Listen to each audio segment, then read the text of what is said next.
Tinggal kita menetapkan rencananya. Yang mau menonjolkan dunianya silakan, tetapi tidak boleh melupakan akhiratnya. Yang mau menonjolkan materialnya silakan, tetapi tidak boleh melupakan spiritualnya. Itu tidak lengkap. Tidak mau menyadari bahwa kita hidup berdasarkan material dan spiritual. Begitu juga mereka yang mau menonjolkan spiritualnya. Jangan sekali-sekali meninggalkan materialnya. Sebaiknya ada juga yang selalu menjaga keseimbangan material spiritual atau sebaliknya, spiritual material. Dengan demikian, maka kita sampai pada pikiran, cukuplah kita adakan 2 kelompok saja dari 9 partai ditambah 1 kelompok dari golongan karya. Pak Harto tentang filosofi penyederhanaan partai politik dalam Soeharto, pikiran, ucapan, dan tindakan saya, 1989.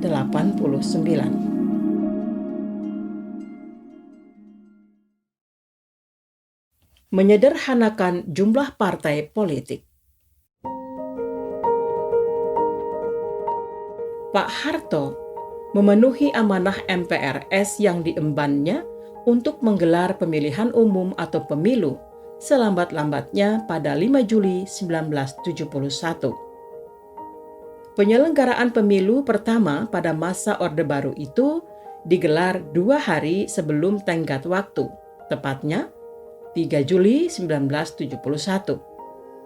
Pelaksanaannya diatur dengan Undang-Undang Nomor 15 Tahun 1969 tentang Pemilihan Umum Anggota Badan Permusyawaratan Perwakilan Rakyat dan Undang-Undang Nomor 16 Tahun 1969 tentang susunan dan kedudukan MPR, DPR, dan DPRD. Pemilu diikuti oleh organisasi politik dan golongan karya, serta melibatkan 58 juta rakyat yang memiliki hak pilih. Pada hari itu, 58 juta rakyat Indonesia yang memiliki hak pilih mendatangi bilik-bilik suara untuk menentukan wakil-wakil mereka di DPR, DPRD tingkat 1, dan DPRD tingkat 2. Berbeda dengan pemilu tahun 1955, dalam pemilu kali ini, anggota ABRI tidak menggunakan hak pilihnya. Sebagai gantinya, perwakilan ABRI diangkat langsung. Dalam pemilu ini, golongan karya berhasil meraih kursi terbanyak untuk DPR, 236 kursi, disusul oleh Partai Nahdlatul Ulama, 58 kursi, Partai Muslimin Indonesia, 24 kursi, PNI 20 kursi, dan Partai Sarekat Islam Indonesia 10 kursi. Sisanya dibagi untuk Partai Kristen Indonesia 7 kursi, Partai Katolik 3 kursi, dan Partai Islam Perti 2 kursi. Sementara Murba dan Partai IPKI tidak mendapatkan kursi. Tentang penyelenggaraan pemilu itu sendiri, Pak Harto punya pandangan.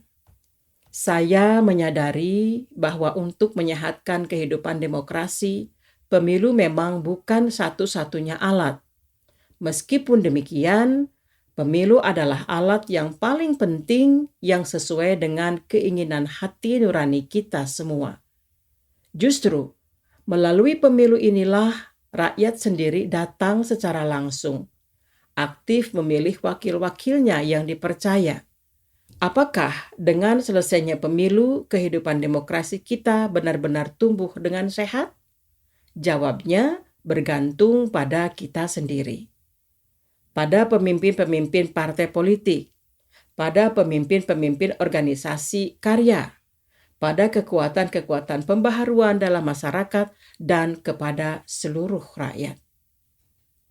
Keberhasilan penyelenggaraan pemilu tahun 1971 menandai pula keberhasilan pemerintah Orde Baru membangun tatanan politik baru yang berusaha konsisten dengan apa yang telah dimuat dalam Pancasila dan Undang-Undang Dasar 1945. Termasuk dalam hal ini, hadirnya Majelis Permusyawaratan Rakyat atau MPR yang komposisi anggota mengikuti ketentuan yang baru. Terdiri atas 920 orang, berasal dari seluruh anggota DPR 460, utusan daerah yang dipimpin oleh DPRD tingkat 1 130, utusan partai politik dan golongan karya menurut perimbangan hasil pemilu DPR 123, dan yang diangkat mewakili golongan ABRI dan bukan ABRI 207, serta partai-partai yang tidak berhasil meraih kursi dalam DPR sedikitnya mendapat 1 kursi dalam MPR. Mereka secara resmi dilantik pada 1 Oktober 1972. Sidang umum MPR dilangsungkan. Demikian Pak Harto mengenang peristiwa bersejarah itu. Saya mengucapkan pidato pertanggungjawaban saya sebagai Presiden Mandataris MPR atas apa yang sudah kami laksanakan pada periode 1967-1973. Dan pidato pertanggungjawaban ini adalah yang pertama dalam sejarah ketatanegaraan Republik Indonesia sejak proklamasi Republik Indonesia 28 tahun yang lalu. Suatu penghormatan bagi saya dapat merintis jalan bagi pelaksanaan kehidupan konstitusional yang setepat-tepatnya dengan semangat Undang-Undang Dasar 1945. Dan dalam sidang permusyawaratan yang digelar MPR pada 23 Maret 1973, Pak Harto terpilih dan diangkat kembali menjadi Presiden masa bakti 1971 sampai 1978. MPR juga memilih Sri Sultan Hamengkubuwono IX sebagai Wakil Presiden. Merenungkan hasil pemilu tahun 1971 dikaitkan dengan penciptaan stabilitas politik yang menjadi persyaratan mutlak bagi keberhasilan pembangunan ekonomi yang tengah dijalankannya. Pak Harto melangkah maju dengan sebuah inisiatif yang berani, penyederhanaan jumlah partai politik. Pak Harto memulai inisiatif ini dengan argumentasinya tentang konsensus nasional. Dikatakan oleh Pak Harto bahwa ada 2 macam konsensus nasional. Yang pertama ialah konsensus utama berupa tekad bulat bangsa Indonesia untuk melaksanakan Pancasila dan Undang-Undang Dasar 1945 secara murni dan konsekuen. Menurutnya, konsensus ini muncul secara spontan dan berhasil dicapai menyusul lahirnya Orde Baru. Sedangkan konsensus kedua ialah mengenai cara-cara melaksanakan yang pertama. Ini butuh proses panjang dan banyak pertimbangan yang berasal dari berbagai pihak. Masih menurut Pak Harto, setelah melalui proses ketatanegaraan yang panjang dan berliku, konsensus nasional yang kedua itu baru terwujud pada tahun 1983, ketika Pancasila ditetapkan sebagai satu-satunya azas. Dalam kerangka mewujudkan konsensus-konsensus nasional itulah, Pak Harto mengambil inisiatif untuk melakukan penyederhanaan partai politik. Sebenarnya, gagasan itu sudah dicoba pada pemilu 1971. Namun kondisinya masih belum memungkinkan. Namun pada masa berikutnya, Pak Harto terus membangun dialog dengan para pemimpin partai dan tokoh-tokoh nasional akan perlunya penyederhanaan partai. Dalam meyakinkan para tokoh bangsa tersebut, Pak Harto menggunakan argumentasi sebagai berikut. Apa sebenarnya cita-cita hidup kita? Itu pertanyaan yang saya lontarkan sebagai orang yang percaya kepada Tuhan Yang Maha Esa, percaya kepada akhirat, tetapi melihat juga masalah yang real di dunia. Maka sebenarnya kita harus berpikir mengenai masalah dunia dan akhirat. Jadi soalnya, bagaimana kita harus hidup bersama sebagai manusia yang utuh, lahir dan batin, material dan spiritual, dunia dan akhirat itu? Kalau demikian halnya, saya tegaskan, marilah kita buat rencana kerja mengenai kehidupan di dunia dan di akhirat yang tidak bisa dipisahkan satu dengan yang lain. Pak Harto mengelaborasi fondasi gagasannya itu ke dalam format penyederhanaan jumlah partai politik yang dikehendakinya. Tinggal kita menetapkan rencananya. Yang mau menonjolkan dunianya silahkan, tetapi tidak boleh melupakan akhiratnya. Yang mau menonjolkan materialnya silahkan, tetapi tidak boleh melupakan spiritualnya. Itu tidak lengkap. Tidak mau menyadari bahwa kita berdasarkan material dan spiritual. Begitu juga mereka yang mau menonjolkan spiritualnya, jangan sekali-sekali meninggalkan materialnya. Sebaiknya ada juga yang selalu menjaga keseimbangan material, spiritual, atau sebaliknya. Spiritual, material. Dengan demikian, maka kita sampai pada pikiran, cukuplah kita adakan 2 kelompok saja dan 9 partai ditambah 1 kelompok dari golongan karya. Tak bisa dipungkiri, argumentasi tersebut sangat mengena. Para pemimpin partai akhirnya menyepakati penyederhanaan partai-partai politik dimaksud. Partai-partai Islam memilih untuk memperjuangkan program-program yang spiritual material. Mereka meleburkan diri ke dalam sebuah partai baru yang diberi nama Partai Persatuan Pembangunan atau P3. Sementara partai-partai nasionalis, IPKI, Murba, bersama Partai Katolik dan Partai Kristen Indonesia memilih untuk memperjuangkan program-program yang material spiritual. Untuk itu mereka bergabung ke dalam partai baru yang diberi nama Partai Demokrasi Indonesia atau PDI. Sedangkan Sekber Golkar memilih untuk memperjuangkan keseimbangan spiritual material yang mewujud dalam golongan karya. Penyederhanaan partai-partai ini terbukti efektif dalam mewujudkan stabilitas politik sepanjang masa Orde Baru.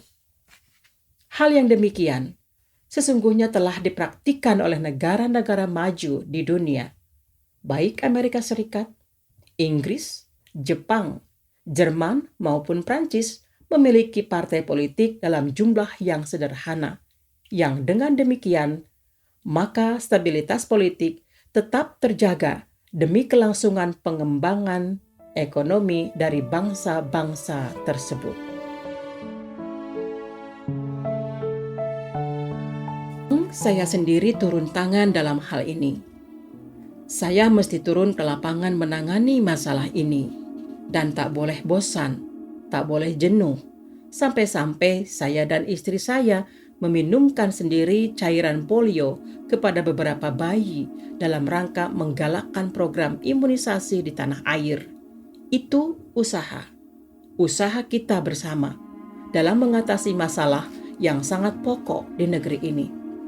Pak Harto, tentang Indonesia meraih medali emas sehat untuk semua dari WHO dalam Soeharto, Pikiran, Ucapan, dan Tindakan Saya 1989.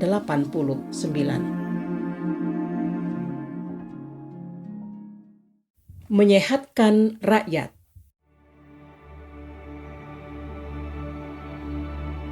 Health for All Good Medal Award merupakan nama medali yang diberikan oleh Organisasi Kesehatan Dunia WHO kepada pemimpin negara yang dinilai sukses membangun kesehatan bangsanya.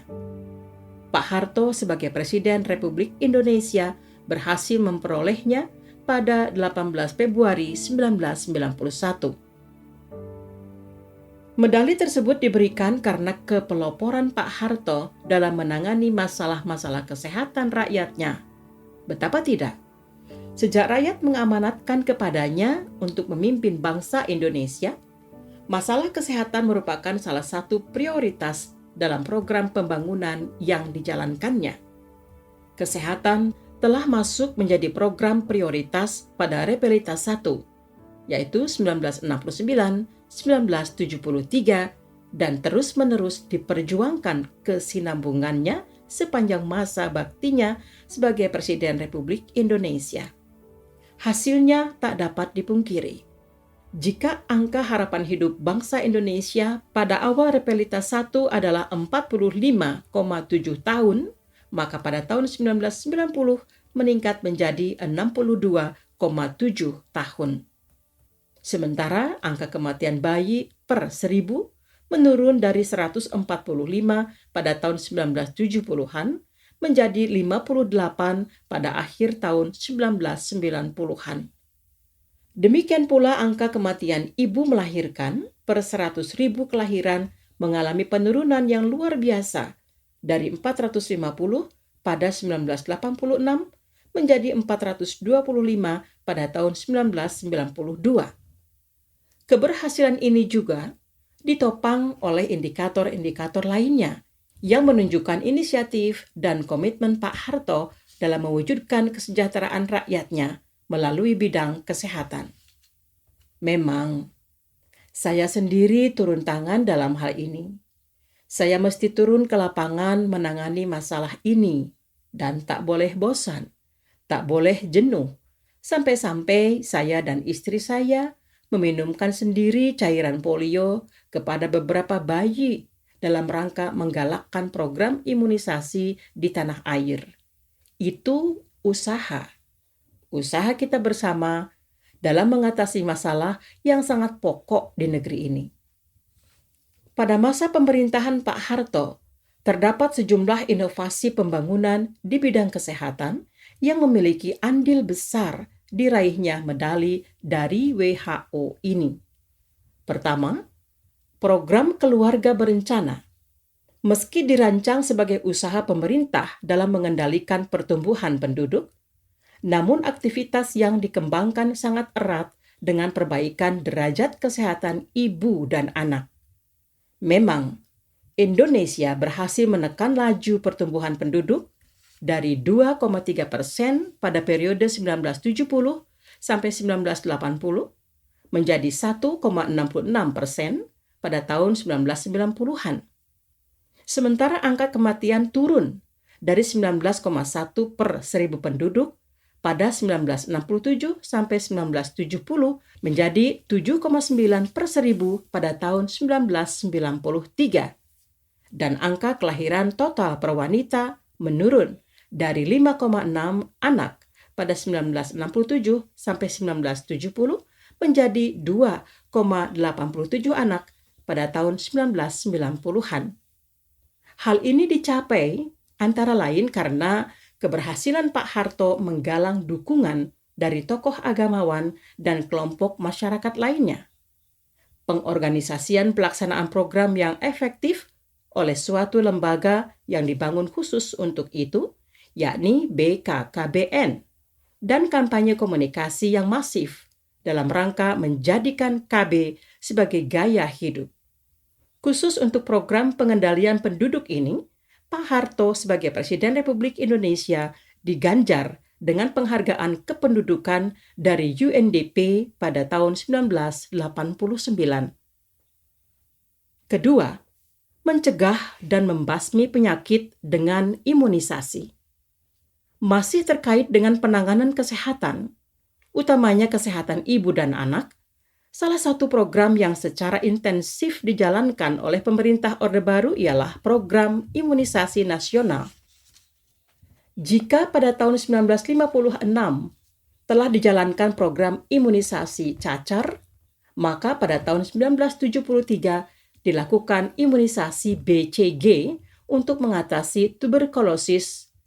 Pada 1974, pemerintah menggelar imunisasi tetanus toksoid pada ibu hamil. Sukses dengan serangkaian program itu, pemerintah pada 1976 menjalankan program imunisasi DPT, difteri, pertusis, tetanus. Memasuki tahun 1981, lebih agresif lagi dengan menjalankan program imunisasi nasional untuk polio.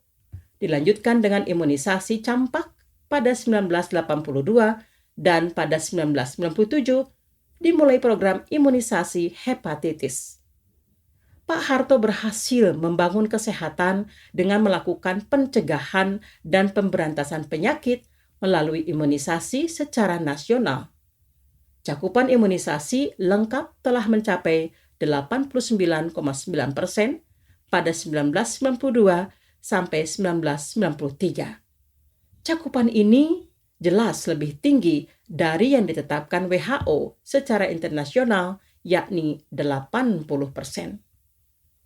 Ketiga, membangun puskesmas di seluruh pelosok negeri. Kehadiran pusat kesehatan masyarakat atau puskesmas telah dirintis sejumlah pakar kesehatan pada masa Orde Lama. Namun pengembangan puskesmas sebagai instrumen pemerintah dalam mengorganisasi pelayanan kesehatan secara terpadu dan merata di seluruh pelosok negeri mulai dijalankan pada masa pemerintahan Orde Baru. Pada awal Repelita I, jumlah puskesmas yang berhasil dibangun 1.227 unit, maka pada tahun 1998 jumlahnya telah mencapai 7.181 unit. Puskesmas menjadi instrumen tak tergantikan bagi pemerintah dalam melakukan pelayanan kesehatan secara terpadu dan merata di seluruh negeri. Keempat, pendidikan dan penyebaran tenaga medis. Komitmen Pak Harto memberikan pelayanan kesehatan hingga ke pelosok negeri membutuhkan ketersediaan sarana dan tenaga medis yang memadai, terutama dokter dan para medis. Dalam kerangka itulah, pemerintah mendorong dibukanya program pendidikan di bidang kedokteran maupun tenaga kesehatan lainnya, seperti perawat, bidan, apoteker, dan lainnya. Selain itu, pemerintah menggelar program IDT atau Instruksi Presiden untuk Desa Tertinggal, yakni program yang menempatkan dokter-dokter yang baru lulus dari pendidikan di daerah-daerah tertinggal.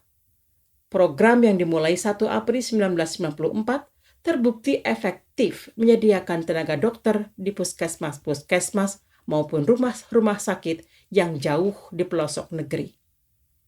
Para dokter tersebut diposisikan sebagai dokter PTT atau pegawai tidak tetap dengan masa kerja 1 tahun khusus untuk daerah yang sangat terpencil hanya 6 bulan dan bisa diperpanjang.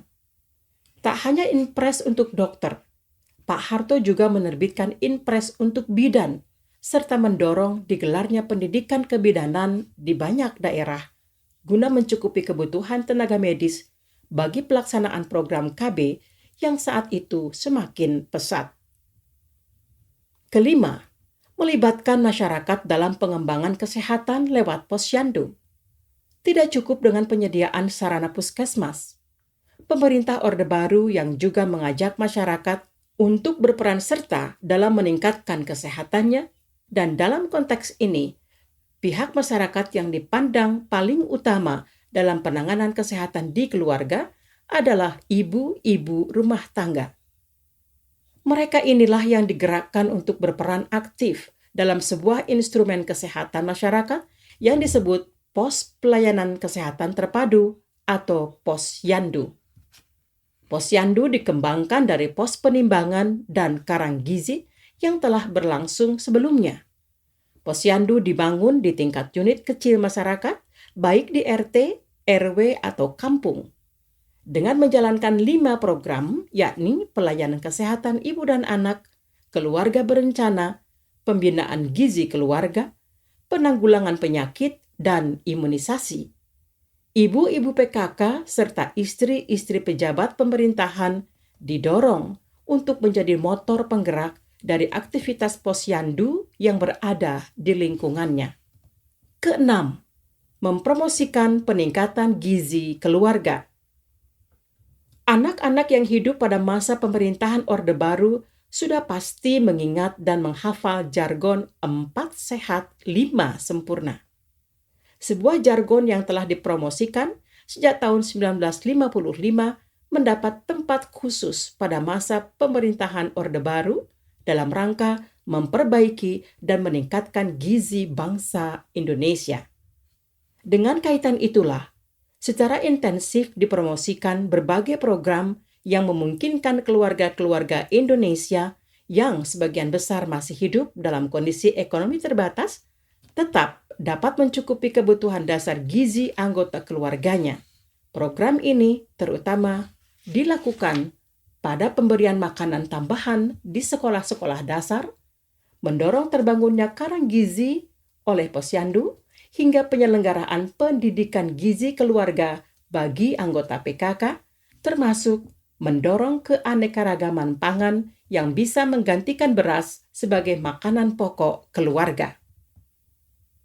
Medali emas sehat untuk semua diserahkan langsung oleh Direktur Jenderal WHO, Dr. Horishi Nakajima di Jakarta pada 18 Februari 1991. Menyusul setelah penyerahan medali tersebut, Pak Harto menggelar Rapat Kerja Nasional Kesehatan 1991 di tempat yang sama. Dalam kesempatan itu, Pak Harto berujar, GBHN kita juga memberi petunjuk agar pembangunan kesehatan terutama ditujukan kepada golongan masyarakat yang berpenghasilan rendah, baik di pedesaan maupun di perkotaan.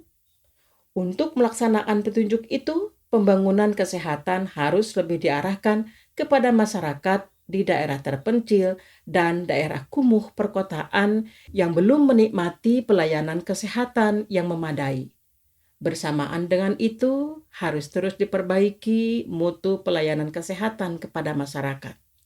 Yang perlu ditingkatkan lagi adalah kemampuan teknis dan kemampuan manajemen tenaga-tenaga kesehatan di semua tingkatan. Dengarkan bagian selanjutnya hanya di channel Dengar Buku.